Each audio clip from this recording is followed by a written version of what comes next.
Hi there, my name is Ben Seri. I'm the VP of Research at Armis. And today with me I have Barak Haddad. Hi. Barak is a researcher on my team. Today we're going to talk about CDPwn. CDPwn is a set of RC vulnerabilities that we've discovered in Cisco's Cdp Protocol. And these affect a wide array of Cisco's devices, switches, routers, but also IP phones and IP cameras. An estimated tens of millions of devices were affected by these vulnerabilities. They can be used to break network segmentation, but also take over enterprise IoT devices such as IP phones and IP cameras. We'll get to how this can be done in a minute, but first let me tell you a bit about ourselves. The company we both work at, Armis, is an enterprise IoT security company. And that means that we deal with IoT devices and unmanaged devices in various environments, in corporates, in medical facilities, and also in manufacturing. Part of our job is to study and research the infrastructure that is there to limit devices to a defined segment.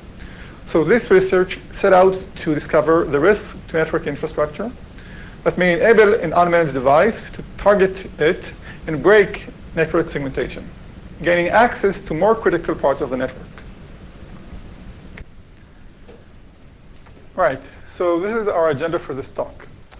We'll begin with what is CDPwn. What did we actually find, the severity of the vulnerabilities, and which devices they affect. Then we're going to discuss the history of Vlan hopping. As I mentioned, part of why we looked at this in the first place is to understand network segmentation better, to understand whether it's secure and whether we can poke holes in it. So we want to cover the history of Vlan hopping techniques. How are attackers doing this? What are the known techniques? And what CDPwn adds to the equation? Then we'll discuss the attack surface of proprietary layer 2 protocols that constitute a large attack surface in network appliances. CDP is one example of a proprietary layer 2 protocol from Cisco that is used by almost every device that Cisco manufactures, but there are actually additional protocols. This research started from looking in vulnerabilities that were already patched, what is called 1 days, and analyzing the patches for them. We looked at Cisco disclosures in various layer 2 protocols and understood the underlying bugs that were fixed, and from there continued the research and found new vulnerabilities. Although the affected devices are embedded devices that use very little mitigation, ASLR is used, and so overcoming it when exploiting these RCs was not trivial, and we will discuss a technique we developed to bypass ASLR that is very effective for these vulnerabilities that we call polywop. We'll end with some takeaways on the implication of this research to the security of networks and enterprise-grade IP phones and IP cameras, and show a demo on how we managed to exploit these RCs on the affected devices. So to begin in high level, what is CDPwn? It is 5 vulnerabilities, 4 remote code execution vulnerabilities, and 1 denial of service vulnerability. It is in the implementation of Cisco's Cdp protocol, and it affects a wide range of Cisco's devices, like I said, switches, routers, IP phones, and IP cameras, and an estimate number of around tens of millions of devices affected. All these devices here were affected, from Nexus switches, which are the newest line of Cisco switches, to Cisco IRS XR routers, Cisco Firepower firewalls, and the entire line of current Cisco IP phones, and this 8000 series of Cisco IP cameras. These devices are used everywhere, and the Cisco IP phones specifically are the most prevalent IP phones in the market. Cisco advertises that 95% of Fortune 500 companies use their IP phone solutions. And in fact, they are used by the government, in corporates, in the White House specifically. You can find them in the Situation Room, on the Resolute desk, and throughout the White House staff rooms. So yes, they are really prevalent, but they are actually not the main focus of this research. As I mentioned, our initial goal was to see how Vlan hopping was done in the past and whether it can still be achieved today using additional vulnerabilities. So to understand Vlan hopping techniques, let's discuss for a minute VLANs and how network segments work. This is a simple design of a network diagram and the best practice of how networks need to be connected today.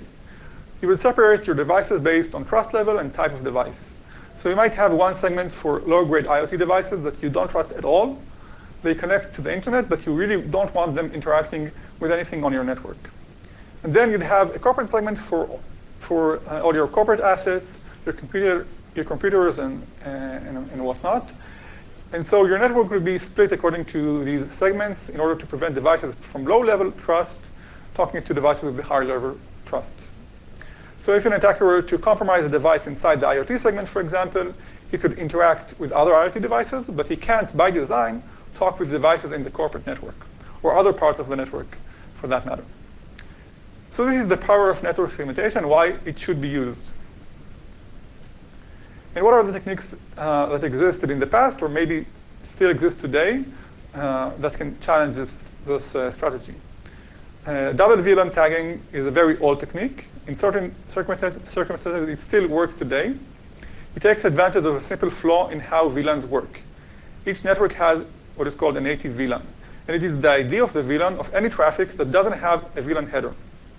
The native VLAN number 1 is a special case of native VLAN, in which untagged traffic in a trunk port is considered to be in VLAN number 1 in the native VLAN.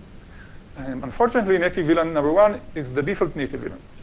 And so in a normal network, when you have an attacker connected to a switch through an access port in the native VLAN, he can send packets without a VLAN header. And then in the trunk port between the switches, the packets will also be without any VLAN header. The switch also supports decapsulating a VLAN header from an access port if the used VLAN ID is the native VLAN of the network, number 1, for example. So the double VLAN tagging attack simply works by an attacker putting 2 VLAN headers on packets. The outer one on a native VLAN, and then the inner one, a target VLAN ID he'd like to be routed to. The switch will decapsulate the outer header, and on the trunk port, the packet will contain the target VLAN. So this is a very simple technique. It works, but it has limitations. So first of all, you can only send packets one way. You can't receive packets back from the target VLAN. It's also very simple to fix this. Cisco recommends customers not to use native VLAN number 1, and then this problem doesn't exist. But in certain cases, when switch configurations are not ideal, this can still occur. A second logical flaw to do VLAN hopping is by abusing DTP. DTP is a Cisco proprietary protocol called the Dynamic Trunking Protocol. This protocol is a simple one. It's just there to enable the automatic configuration of switch ports. Ports of a switch will either be in access mode or trunk mode. But DTP enables the port to change its mode dynamically from an access mode to trunk mode by negotiating over DTP packets. So if DTP is not turned off, an attacker can simply send a DTP packet to the switch that says to the switch, change the mode of my port from access port to trunk port. Once the port is in trunk mode, the attacker can natively send and receive packets from any VLAN. So this just abuses a feature in Cisco switches that allows switches or devices to change their ports mode from access port to trunk port. And here, a very simple solution from Cisco is to turn off DTP, at least on any port that is connected to a non-trusted device. OK, so what happens if DTP and double VLAN tagging can't be used? What can attackers still do? They can look for vulnerabilities in whatever layer 2 protocols are parsed by the code inside the switch, even in access ports. And CDPwn is exactly this, vulnerabilities in this exact attack surface. If an attacker has something like CDPwn, how would he use it? So let's take this for example. An attacker has gained control over an IoT device in the IoT segment. He can send maliciously crafted CDP packets that will be parsed by the core switch. And if a vulnerability exists there, that might lead him to code execution on the core switch. And from the switch, he obviously has access to the entire network, including all of its VLANs. A core switch is a very strong position for an attacker to control. He can exfiltrate data from the switch, he can listen in on any network traffic that traverses through the switch, and he can carry out man-in-the-middle attacks.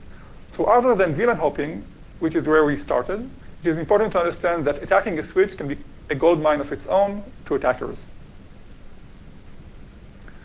As I mentioned before, DTP is a layer 2 protocol that is used, that had these logical flaws that allow you to move from an access port to a trunk port. But there are actually many more of these layer 2 protocols that are used by network appliances. by switches and routers. The orange ones here are Cisco proprietary protocols. But Cisco is the de facto standard in network appliances. So an attacker can consider all of these protocols as a potential attack surface for him to try and poke at. Okay, so now Barak will talk about the research that we've done analyzing Cisco security advisories in layer 2 protocols and how they led us eventually to the vulnerabilities that we've discovered. Hi.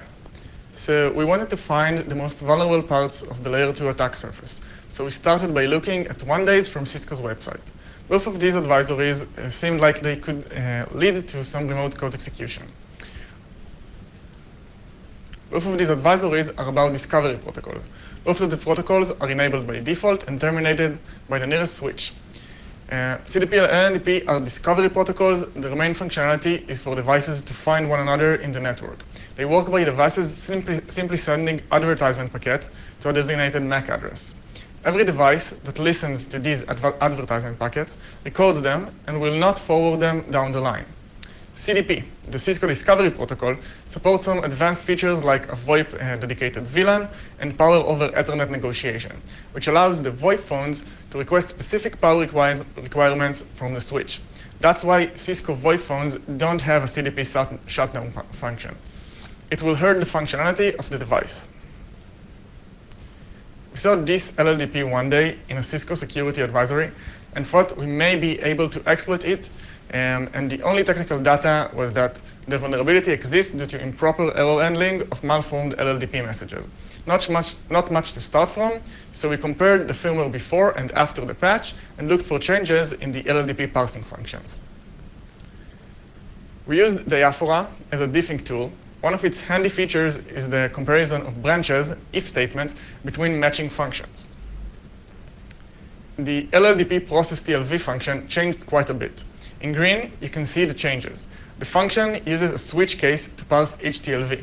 TLV is a type length value structure, and for each TLV, there are different length restrictions. As you can see, there were many missing length checks. We could easily develop a denial of service attack using this, but we were unable to make a remote code execution out of it, so we continued our research to CDP. This CVE says the vulnerability exists because of insufficiently validated CDP packet headers. Just like with the LLDP one day, there is not much information in this CVE, but they do say that it's a buffer overflow and that it could allow arbitrary code execution. So let's examine the CDP protocol. Looking at the addresses TLV, we see there are a lot of lengths, and some of them doesn't even make sense. The TLV length is 2 bytes, but the number of addresses is a 4 byte field. Besides that, we have 2 more length fields for each address. Great for vulnerability research. We tried overflowing each length, and the device didn't crash. So we took a look at the actual code. We found an interesting state confusion that leads to a memory corruption by sending a legitimate packet and a malicious one right after it. On the right, you can see the code that handles this field. It tries to make sure that the address length matches the protocol type, so that IPv4 will have a 4-byte address and IPv6 will have a 16-byte address. An address blob is allocated for each device when the first CDP packet arrives, and it is being updated for every new CDP packet. Address len and protocol type are attacker controlled. So the first packet is a legitimate IPv4 one. It sets the protocol type in the address blob to IPv4 and the address len to 4. On the next packet, the attacker sets the protocol type to an invalid value, neither IPv4 nor IPv6, and sets the length to max unsigned short. Since the protocol type is invalid, both if statements in the beginning of the function are not taken, and the protocol type stays IPv4. Next, and it's the one from the previous packet. Next, when we get to the last if statement, we now get to copy as much as we want to the address blob, which is only 32 bytes long. We're now convinced that CDP is a good target and that boundary checks are an issue in this parcel. 0 days are closer than ever. So it's time to CDPwn all the things. So this first 0 day we're going to talk about is actually in the same TLV as the previous 1 day. It impacts a wide variety of Cisco switches and routers, as you will shortly see, it deals with faulty length checks, specifically the number of addresses, which is a 4-byte long length. That's weird because the TLV length is represented with only 2 bytes, so it's impossible to fit that amount of addresses in the CDP packet. In the next few slides, we will see how different code bases struggled with these multiple length fields. The first vulnerable code base is the one found in the iOS XR-based product, which mainly includes routers. Notice that there is a malloc with a user-controlled size. There is also a length check, but the size that is checked is not the one that is being allocated, and both are vulnerable to classic integer overflows. If we can find a number that will overflow to a small number in the first check and a large number when the allocation occurs, we can exhaust the device's memory. Let's take max unsigned int divided by 5 rounded up. After the multiplication and overflow, we end up with a small size, bypassing the length check. But we end up trying to allocate 3 gigabytes, causing the malloc to fail instead of a denial of service. Now we'll try to take the same size, but times 4, causing another overflow in the allocation size. We still get a small enough size for the length. And now we're trying to allocate only 820 megabytes, and the allocation succeeds. Do that a few times and the device crashes. Send these packets every 10 seconds, and you put the router in a boot loop. The next code base is the one of NXOS. That code is used in many of Cisco switches, and specifically the Nexus series. NXOS is Linux-based, and the chosen parsing implementation is a one where each protocol parser has its own process. In this code base, the second if will allocate the new value if it's bigger than the old value, so we can just ignore it. And the first if looks like some kind of overflow check, but faulty one. Multiplying number of addresses by 32 is the same as shifting the value by 5 bits left. So to pass the first if statement, we just need the first 5 bits to be smaller than the next 5 ones. Using this, an attacker can allocate any number of bytes and easily crash the CDP process. On NXOS, the CDP process is restarted when it crashes, but if there are more than 3 crashes in the same 5 minutes, the entire switch reboots. An attacker could boot loop the device by broadcasting CDP messages every couple of seconds. The next 0 day we'll talk about affects the same NXOS-based devices. It is in the power request TLV, and it is a simple stack overflow. Funny to mention, this bug works even if the switch has no PoE, power over Ethernet, support because the parsing code is still there. We successfully exploited this 0 day due to no stack canaries and low entropy ASLR. We will talk about how we bypassed the ASLR in a minute. Besides the stack overflow, there is a write what where primitive, which we will also demonstrate. Okay. So temp is a stack buffer of fixed length. The while loop copies data from the CDP packet to that buffer with no length checks whatsoever. Besides that, A1 is also a pointer on the stack, and the payload is written to an offset of it, so when we overwrite A1, we get a write what where primitive as well. It means we have both a stack overflow and a write what where primitive in the same exploit packet. Let's see how we can leverage that. Before digging in, let's explore the mitigations. The only mitigation in these devices are NX-bit and 32-bit ASLR, since the CDP process is a 32-bit process.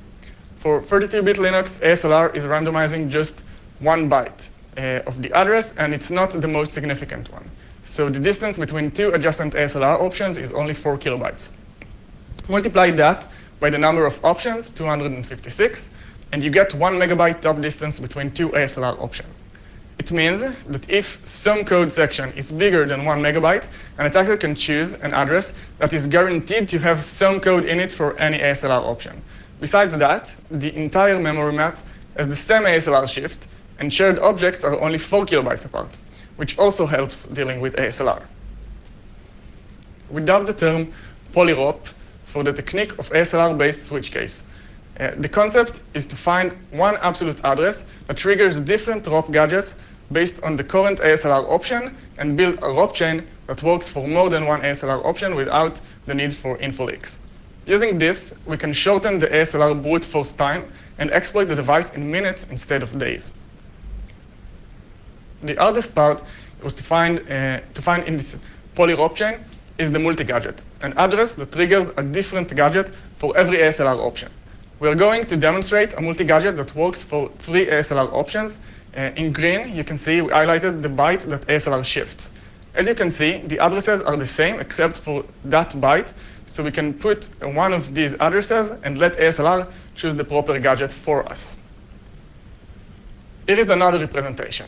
Every column represents the memory space of one ASLR option, and the multi-gadget is the address we're going to jump to at the beginning of our ROP chain. You can see that in ASLR option 1, the multi-gadget address triggers gadget A. In ASLR option 2, it triggers gadget B, and in ASLR option 3, it triggers gadget C.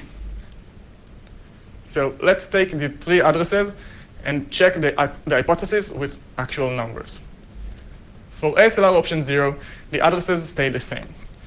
For ASLR option 8, the addresses are shifted, and now another gadget falls on address 6F314. For ASLR option 45, the addresses are shifted again, and another gadget is moved to the same 6F address. And bingo. By jumping to address 6F314, we are guaranteed that one of the gadgets will be activated. Each row shows the location of the gadgets for a specific ASLR option, and you can see that each row has some gadget in the address 6F314. Looking back at these gadgets, gadget A pops and returns, gadget B pops and returns, and double pops and returns, and gadget C gets 32 bytes off the stack and returns. That means that for every ASLR option, the ROP chain is pivoted into a different address. Looking at the ROP chain flow, the multi-gadget acts as a switch case and splits the ROP chain to an individual ROP chain for each ASLR option. In order to have enough space for each ASLR option, we needed to space out the ROP chains. For this purpose, we use stack skipping gadgets. Stack skipping gadgets are gadgets that add to the stack pointer but don't write to the process memory. Using stack skipping gadgets, we can give each ROP chain enough space to restore execution and execute our shellcode. So we just need to find some stack skippers. Just a second, okay. These are a few stack skipper examples. They only change registers and the stack address, but don't touch any actual memory. The first one on the left pops 244 bytes and returns. The second one 36, and the last one 640. We are no longer limited by ASLR, so we made a script that automatically finds stack skipping gadgets and found these. Every line in this dictionary maps between a skipping length and a ROP gadget address. So a quick recap, the multi-gadget splits the ROP to multiple paths because it triggers a different gadget for every ASLR option. The stack skippers space out the ROP chains so that they have enough space for the shellcode, and now we just need to write the shellcode as if there is no ASLR and relocate the addresses for every ASLR option ROP chain. Using this method, we were able to make one ROP chain that works for 15 ASLR options, including execution restoration. This reduced the exploitation time from about 7 hours to half an hour and was a lot of fun to develop. In the picture, you can see a remote root shell that we were able to trigger using this exploitation. So now we'll demonstrate this code exploitation by Takeover a Cisco Nexus switch. On the right, you see a laptop on the network, the internal network, and the Cisco switch on the bottom, and on the left you can see the hacker terminal. And now he tries to get the secret data, and he can't because it's not in the correct Vlan.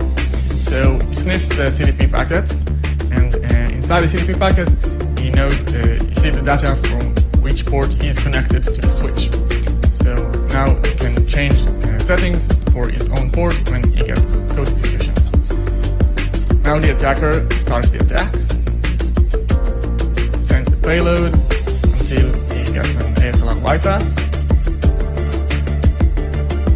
successfully executed, and now he adds the user to the switch, and adds a management IP for the switch in the same VLAN as the VLAN is currently connected to. and connects the switch.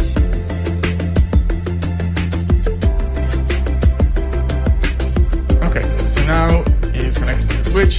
He can execute a root shell and do whatever he wants. So he checks the VLANs. And he sees he's connected to the guest VLAN, and the IT network is on the super secret VLAN. So he just changes the VLAN of the attacker to the one of the super secret VLAN.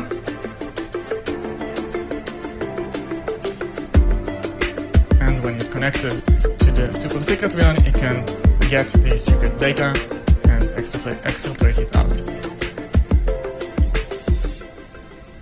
Okay.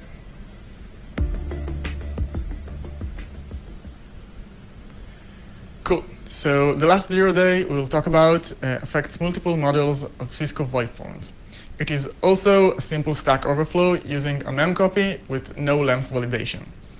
Like NXOS, the CDP parsing process runs with root privileges, meaning that an attacker gains full control over the device after exploiting this vulnerability. As mentioned before, CDP is sent with a special multicast MAC address. Assuming it's all Cisco switches, when a CDP packet is being sent correctly, it is parsed in the neighbor switch, and it's not being forwarded. The switch discards it because it assumes the packet is destined for the switch. When a malformed packet, one with an incorrect MAC address, is being sent, the neighboring switch will pass it on since it's not being identified as a CDP packet. If a packet is sent with a unicast or broadcast address, it will be forwarded but not parsed by the switch at all on the way to the target. We found another bug in this line of Voip phones. It doesn't check the MAC address when it parses CDP packets, meaning that the malformed packet will be parsed as if it was a legitimate one. This expands the possible attack targets to all of the Cisco Voip phones in the current plan. To demonstrate this bug, we can take a look at this graph showing the flow of a CDP packet inside the Voip phone. The main things to look at are the red part, which is the function containing the stack overflow vulnerability, and the green part, which is the function in charge of packet validation. It is the function that validates the CDP packet. As we can see, the only validation of the Ethernet header is of the source MAC address and not the destination MAC.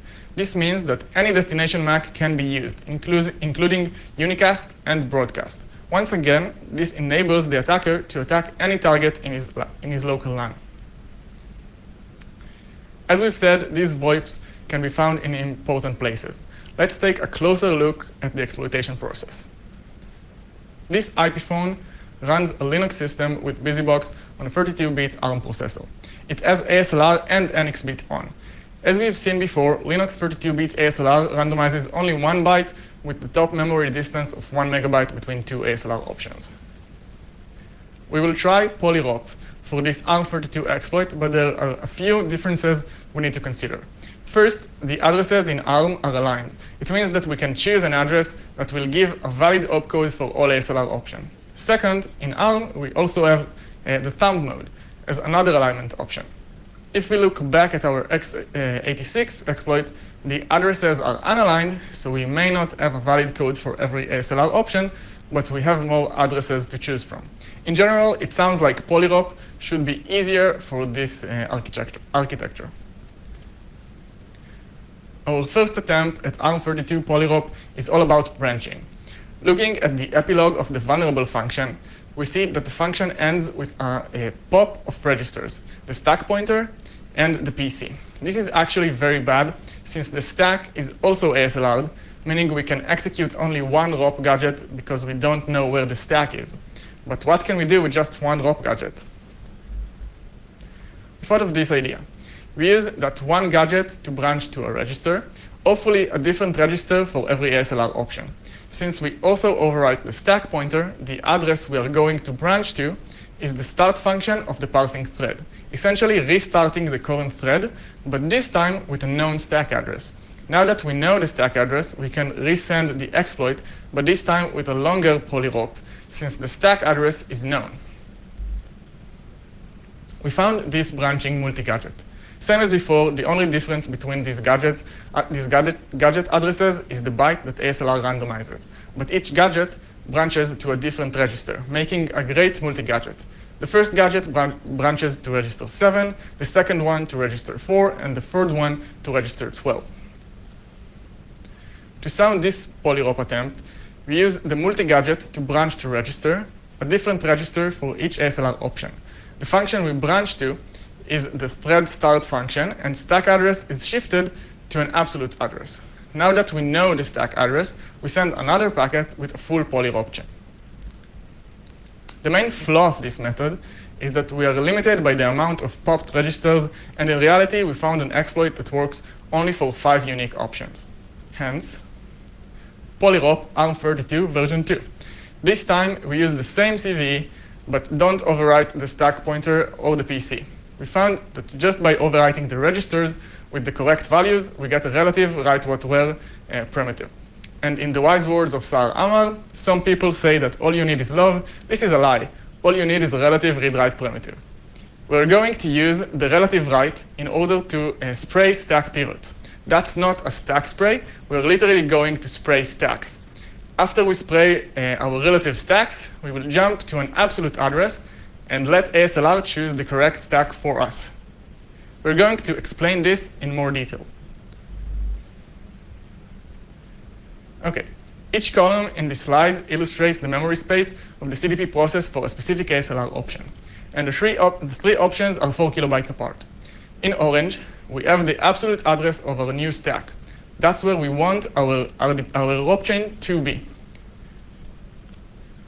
We use the relative write primitive to write the ROP chain for ASLR option 1. For ASLR option 1, it falls right on the address of the new stack. For ASLR option 2, it's 4 kilobytes away. And for ASLR option 3, it's 8 kilobytes away. So we use the relative write to write the ROP chain of ASLR option 2. Since it's relative, the ROP chain for ASLR option 1 is untouched. And now option 2 has the correct ASLR option in the correct place. We use the relative write again, this time writing the ROP chain for ASLR option 3. Now, all we need to do is to overwrite the stack with the absolute address of the new stack. That's the orange line. And let ASLR choose the correct ROP chain for us. To sum this up, we now have an exploit that works for all ASLR options without crashing the device even once. We just send 256 packets that write the relative ROP chains, one for each ASLR option, and one packet that pivots the stack. Since this can be sent over multicast, an attacker can use this to CDPwn all Cisco Voips on the network in just one go. We would like to mention that this polyrop technique works for any exploitation of 32-bit ASLR when the attacker has a relative write and a stack pivot primitive, so we made a write paper for the specific technique. And now I will pass the presentation to Ben, who will show some demos of this exploitation.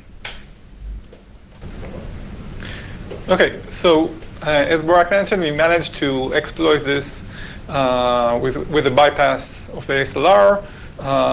And we're going to show a demo of this. But first, when we come to exploiting a Voip phone, we need to think, what can we do with a Voip phone? And obviously, first of all, it's a phone, so it contains audio of calls, but it also has a screen, and it has a keypad. So naturally, the next step is we want to run Doom on it. So let's see how this is done in this next demo.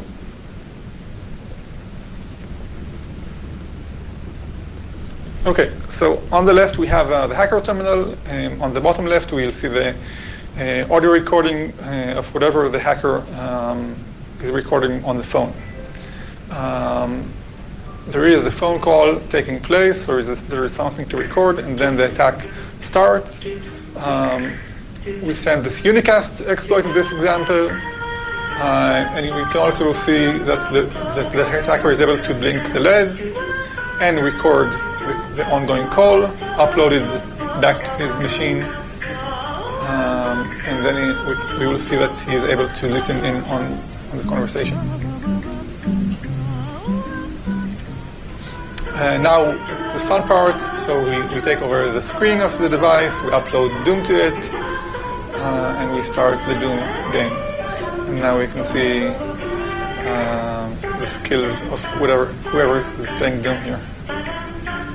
Not bad.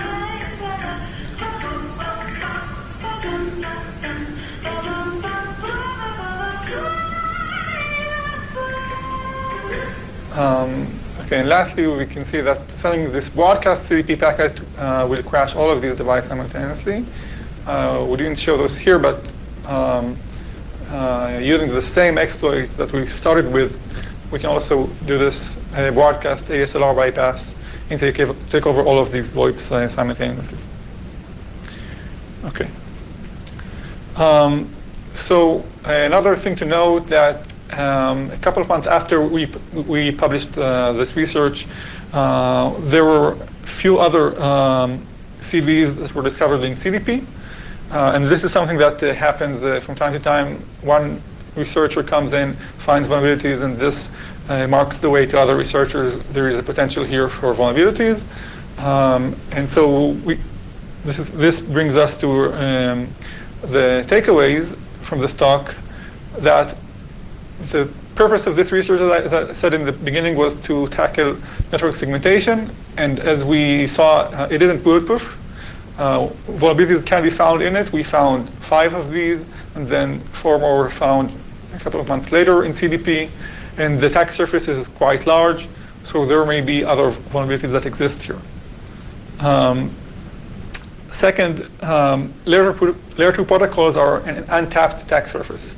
The fact that we found 5 vulnerabilities and then 4 more were found a couple of months later, it seems that this attack surface is ripe, and there are other vulnerabilities that may be found here. Third thing is what we saw in polywop. ASLR is not perfect when it comes to 32-bit Linux. And so even when mitigations are used, you should use them in the correct way or in a very hardened way.